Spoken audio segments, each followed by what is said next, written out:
নেপালের রাস্তায় চলছে তরুণদের বিক্ষোভ, পুলিশের লাঠিচার্জ, টিয়ার গ্যাস, দমন-পীড়ন সব মিলিয়ে পরিস্থিতি একেবারেই উত্তপ্ত। আর এই অশান্ত সময়ে আলোচনায় এসেছেন বলিউডের জনপ্রিয় অভিনেত্রী মনীষা কৈরালা।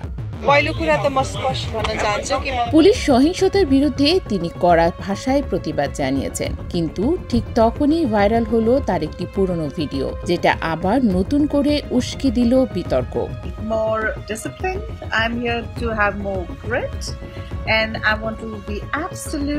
2022 সালে নভেম্বরে এক সাক্ষাৎকারে মনীষা কৈরালা বলেছিলেন, আমরা একসময় হিন্দু রাষ্ট্র ছিলাম, সেটাই ছিল আমাদের সবচেয়ে বড় পরিচয়। আমাদের দেশে ধর্মের নামে কখনো যুদ্ধ হয়নি, কোনো হত্যাযজ্ঞ হয়নি, আমরা ছিলাম শান্তিপূর্ণ হিন্দু রাষ্ট্র। অথচ কেন এই পরিচয় কেড়ে নেওয়া হলো?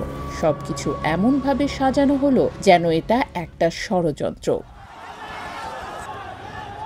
তিনি আরও অভিযোগ করেছিলেন, রাজনীতিবিদরা নিজেদের স্বার্থে ঐক্যকে ভেঙে ফেলেছেন আর রাষ্ট্রের কাঠামোকে ব্যবহার করেছেন শুধুই ক্ষমতার খেলায়।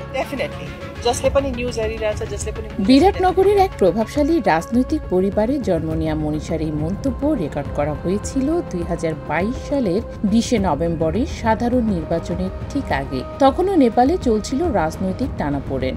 আর আজ একই অস্থিরতার সময়ে সেই পুরনো ভিডিও আবার ভাইরাল। সোশ্যাল মিডিয়ায় শুরু হয়েছে নতুন আলোচনা। নেপাল কি আবার হিন্দু রাষ্ট্রে ফিরবে, নাকি বর্তমান ধর্মনিরপেক্ষ পরিচয় বজায় রাখবে? পুলিশ দমন, তরুণদের বিক্ষোভ আর মনীষা কৈরালার পুরনো মন্তব্য, সবকিছু মিলে নেপালের রাজনীতি যেন আরও অনিশ্চিত পথে এগোচ্ছে।